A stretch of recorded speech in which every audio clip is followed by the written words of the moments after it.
Hello YouTubers, and welcome to my channel. Big welcome. And there's the clock we bought at Maplin's. The date is the 31st of the 8th, soon be September. Wow, that summer's gone over quick, isn't it?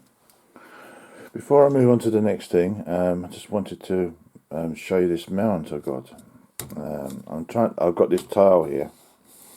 The idea was to see if we can get this to stay attached.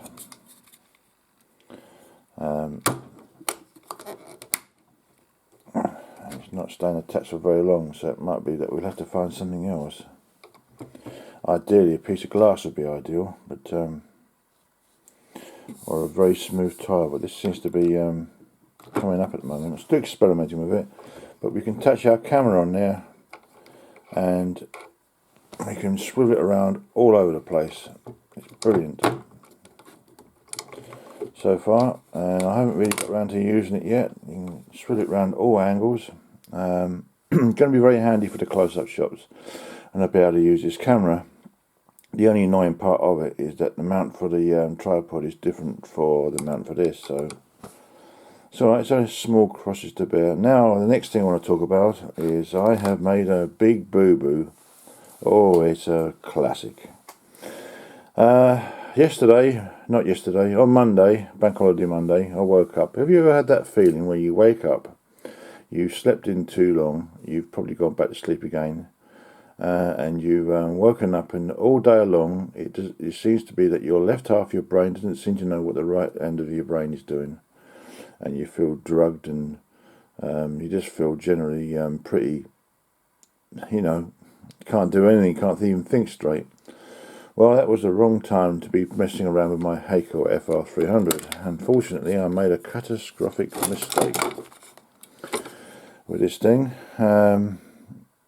So I decided I'd make this video to shortcut all the other videos.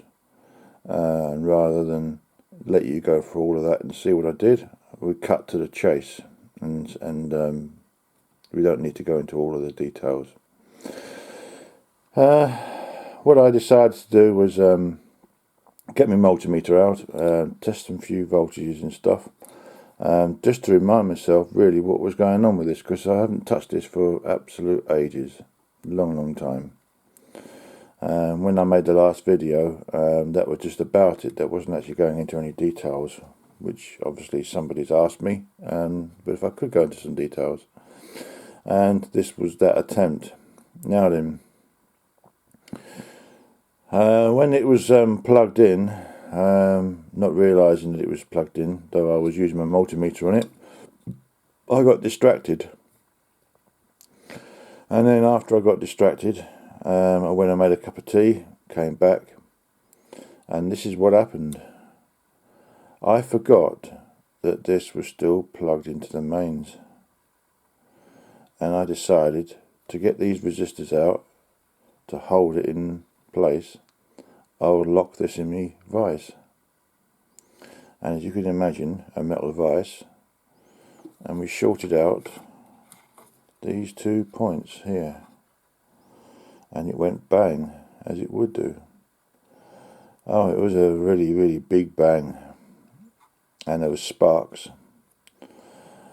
And a lot of swearing, really a lot of swearing, because obviously I realised what I'd done. Also I realised how dangerous this potentially could have been. I could have picked this up. Luckily I picked it up by the wires, so I was safe, but I could have picked this up by the circuit board just the same, and I would have got a nasty shock.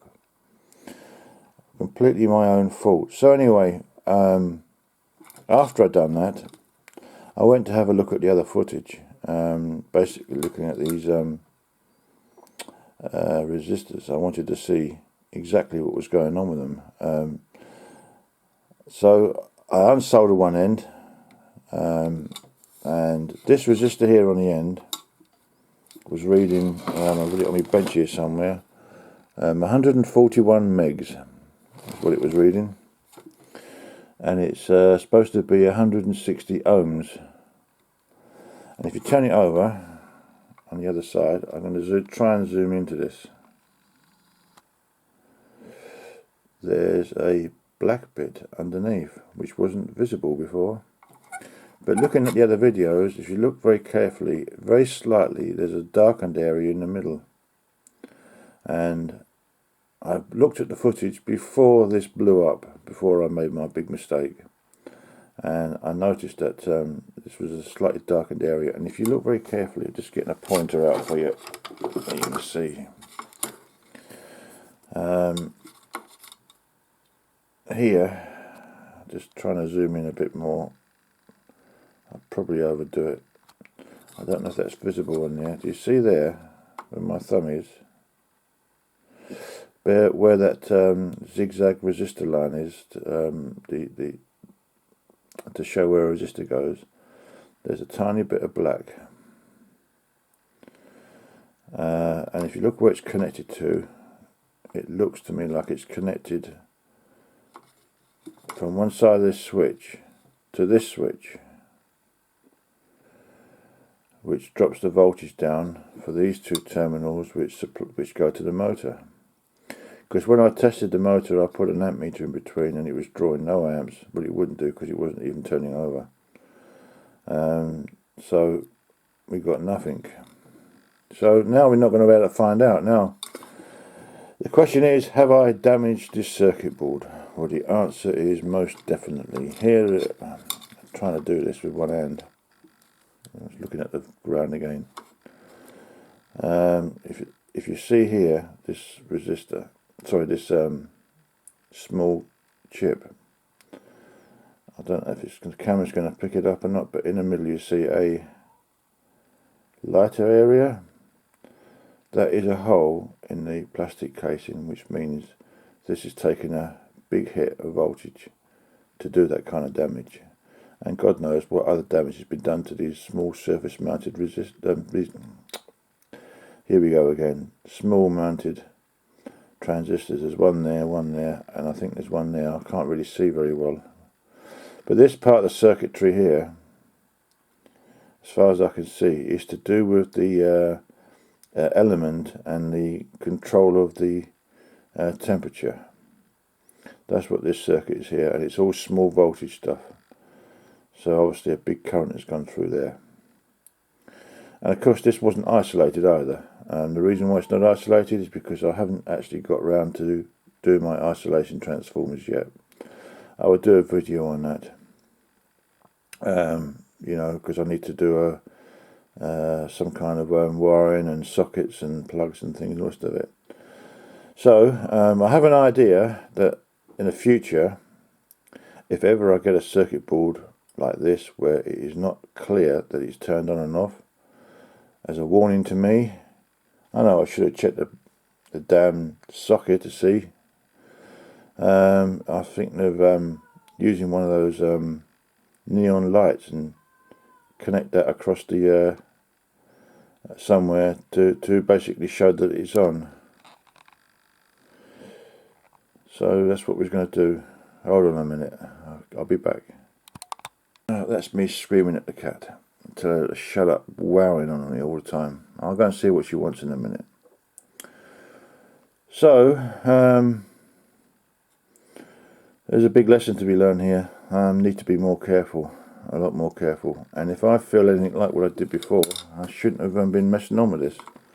I should have left it another day and we would have had an FR300 working, a Hakko working again properly. It's just one of them things. I'm not very proud of it. I'm quite embarrassed actually. Very, very embarrassed. You know, but I did promise that if I made any mistakes or did anything wrong, I would show you guys what I've done. And this is me honouring that promise. Now also, let's have a look at the motor a minute. I think this is a 35 volt motor. And I think this is okay. That rectifier on the back, where are we? I'm certain that's okay. I did try and remove it, but it is a surface mounted part. But it has terminals that actually go into the board, and you know, there's only one way you're going to get a component like that off, and that is you'd have to go and get this special low melting point solder, and remove all the existing solder you can and resolder it with that to basically solder all the joints that you want to shake loose, and then you'll be able to get to 2 joints at a time and then lift it slightly and then work it loose that way. But I didn't want to risk damaging this, and I'm pretty glad I didn't, because if I tried to get this off and damaged it, it would have been goosed again, you know.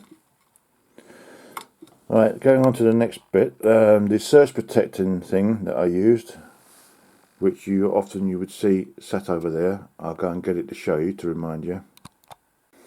Right, I've gone back in the other room where I last dumped this, because we actually go to Maplin's again and we shoot a much better video, much better, and also we interact with the staff a bit more.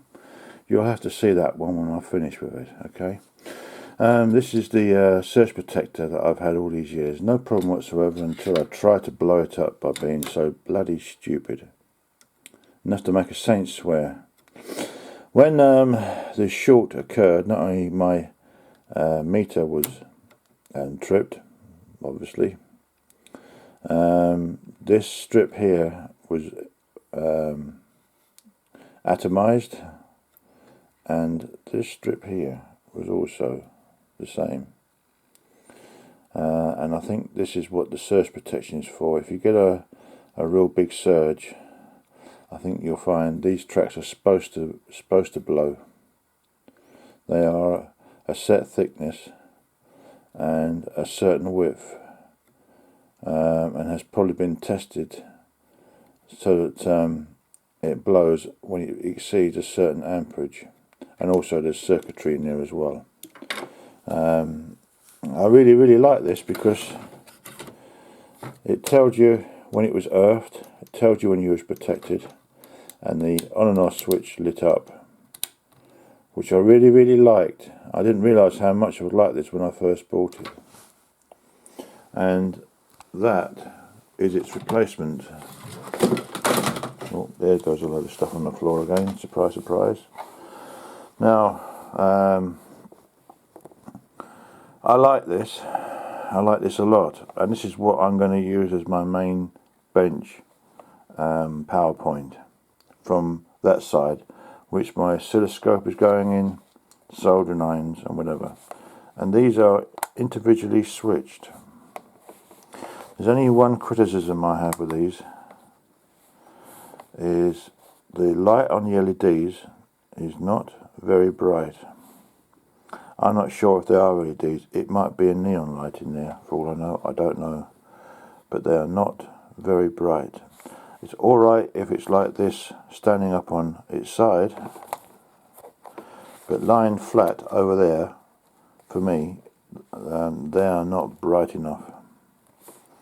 But it's still a good unit, and it's still going to be very handy. And I wanted to buy this from Maplin's, despite the cost of it, because I wanted a guarantee that this is not a forgery. If you go on to Amazon and whatever, they do their level best. eBay is the same. They do their level best to get rid of any fakes, but they do get through. And if you buy a fake, it can be really quite dangerous for you. So I was quite happy to buy this, because these products would have been tested from Maplin's. They wouldn't sell just any old Tom, Dick and Harry's electrical parts. They would make sure that it's fit for use. And I know that this is not a forgery.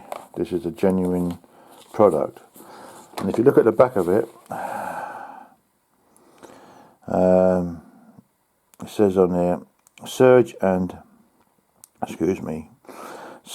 spike sockets, portable appliance test procedures. Note that this product has been specifically designed to redirect high voltage surges and spikes from the main supply to prevent potential damage to sensitive electronic equipment.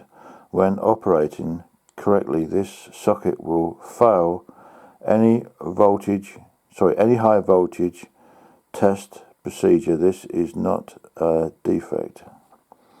It's type 3, and just zoom into the label there, if that means anything more to some of you guys, because it doesn't mean anything to me much, apart from the fact that it's up equals 1 kilovolt. UC is 250 volts, which is what we've got here. It's 13 amp, and UK mains is the alternating current is at 50 hertz.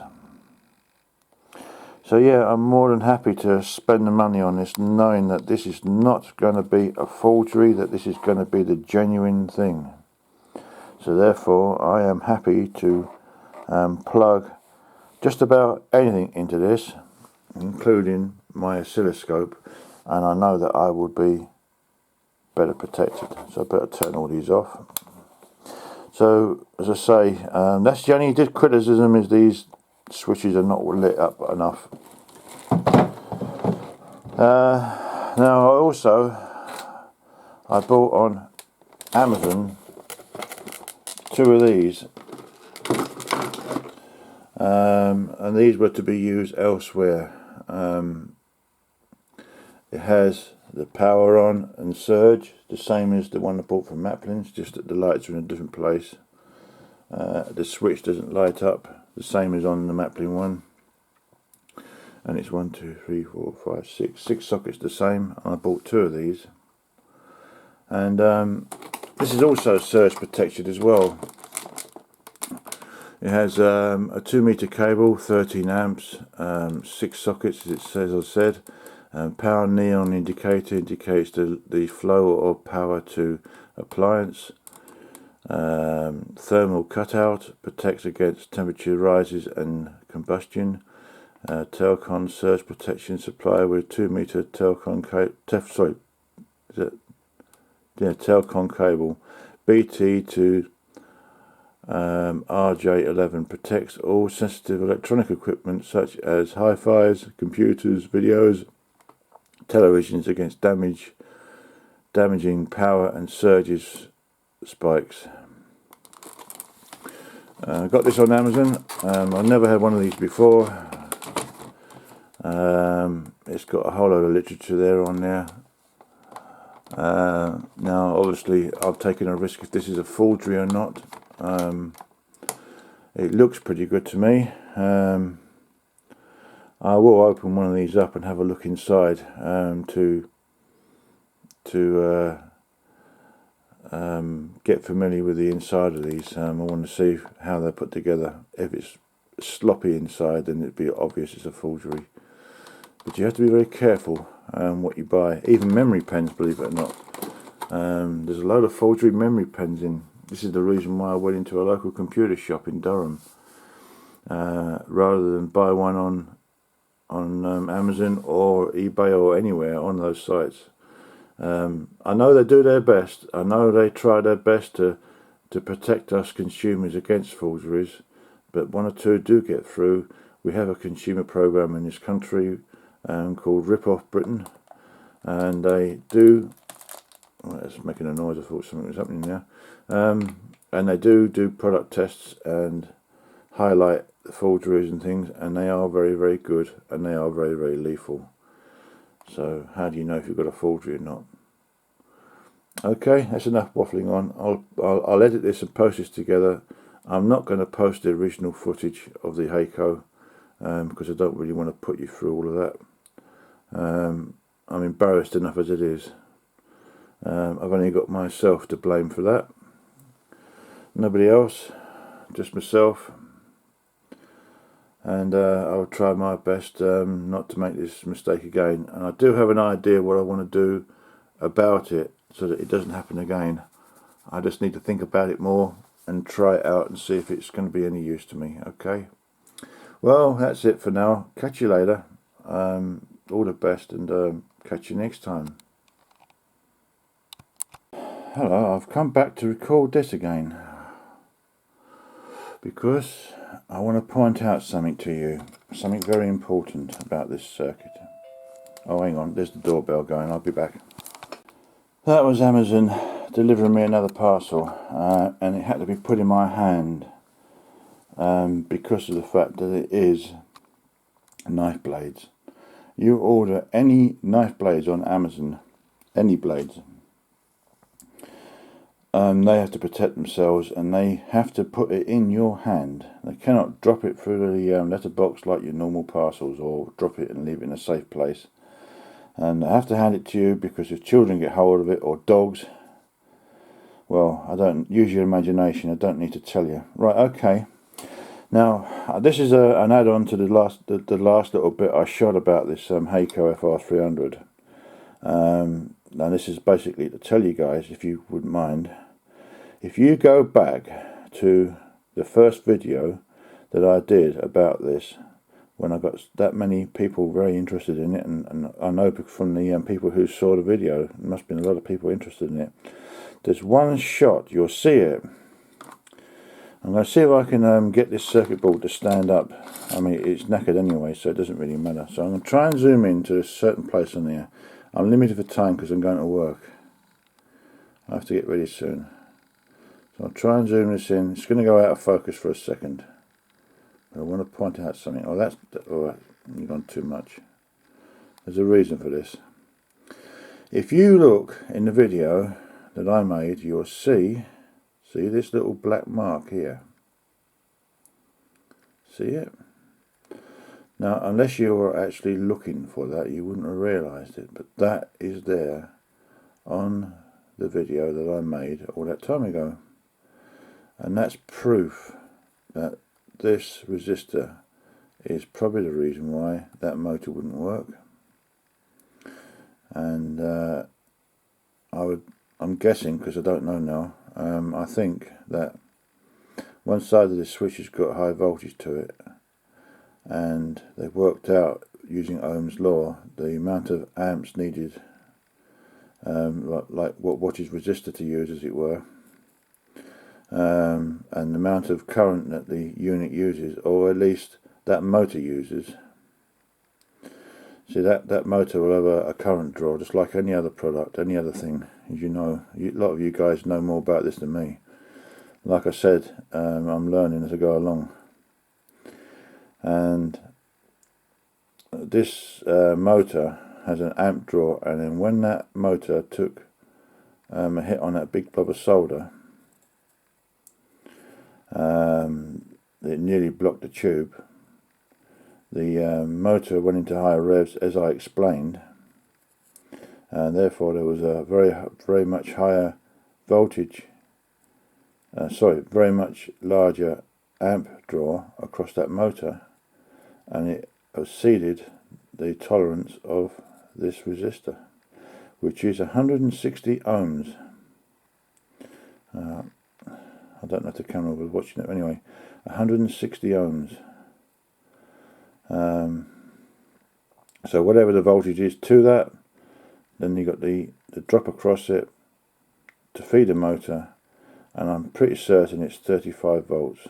I could be wrong. I think I read it off the label on the motor. I can't remember. I don't know how I got that figure, but that's what I remember. And you can see quite clearly that little black bit there. Okay, that's what I wanted to show you. So if we'd fixed that, we certainly didn't need to buy this, which I did.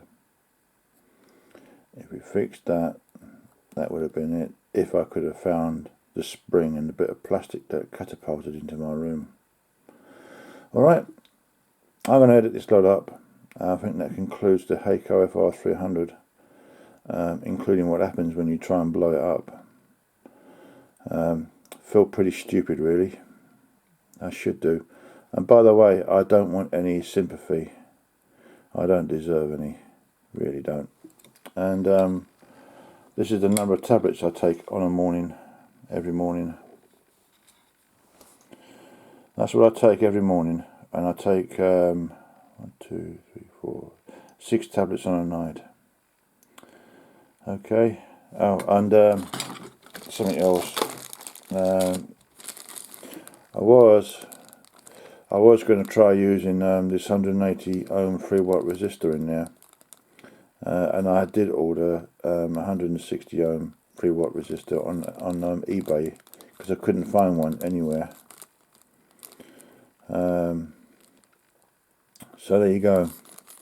So alright, yes, I've got resistors that I'm not going to use now, but I've got a value I didn't have, so I suppose that's a bonus. Costly mistake. Costly mistake in more ways than one. Alright, I'm going to get ready for work now. I've already said my goodbyes. I'll see you later.